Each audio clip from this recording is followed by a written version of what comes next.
omuntu ali mu kuyingirira okuinvestinga e Uganda ng'avudde Bulaaya ye mwennyini nga ye omuntu yalisoose ne yeekolako kye bayita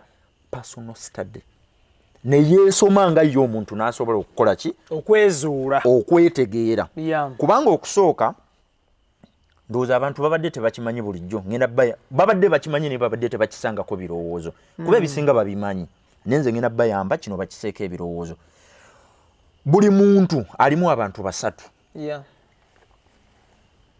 buli muntu alimu entrepreneur omuyita otyakozi entrepreneur buli muntu alimu entrepreneur buli muntu alimu manager ate buli muntu alimu technical person be bantu bameka basatu kakati ng'osoloozeza ssente z'okuva e Bulaaya walisoose n'otegeera nti ngenda Uganda abantu bano abasatu abandimu ani gwenkulembeza ani gwensoosa nsoosa entrepreneur nsoosa manager oba nsoosa the technical me ku bonna ani asookayo kakati okusoomoozebwa okubadde okusinga okubeera okunene era we kukyali olwaleero nga tekunnaba kugonjoolwa be bantu baffe abali e Bulaaya abali technical ne baweereza essente e Uganda oli asigaddeyo ne naaziweereza e Uganda naye bwe ssente bwe zimala otuuka e Uganda n'afuuka entrepreneur ate n'afuuka manager ate n'afuuka technical person abantu basatu mu muntu atya kakati era na kino njagala tunula mu kamera nkibagambe tewaliwo omuntu yenna yali asobodde wansi w'enjuba wano abantu abo bonna basatu bagatta mu muntu omu n'abajjamu ekintu ekinene nga tabaawudde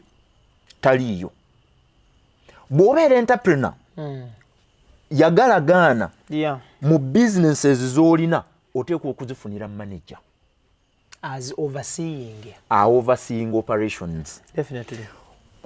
bw'obanga oli manager oteekwa okubeera ne ba technical people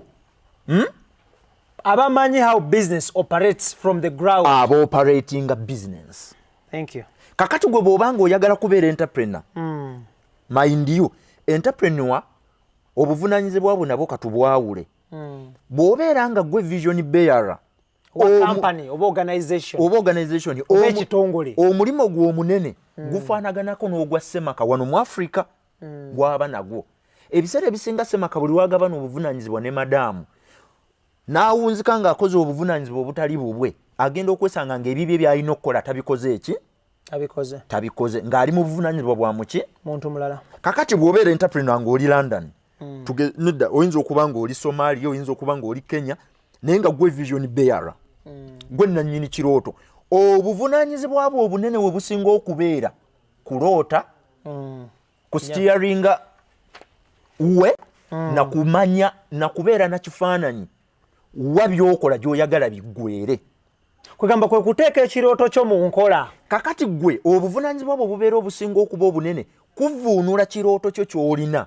okivuunulira manager ali mu kumanagingira abantu bo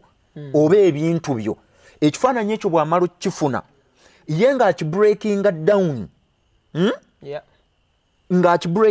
ng'asooka akiwa ba technical persons ng'ate basooka bakissa mu nkola ng'olwo kampani esobola okukola ki okutambula. Lwaki akantu ako Ibrahim kayisizaawo nfunye okusoomoozebwa kw'amaanyi nnyo mu bantu be mbadde ndiiringa nabo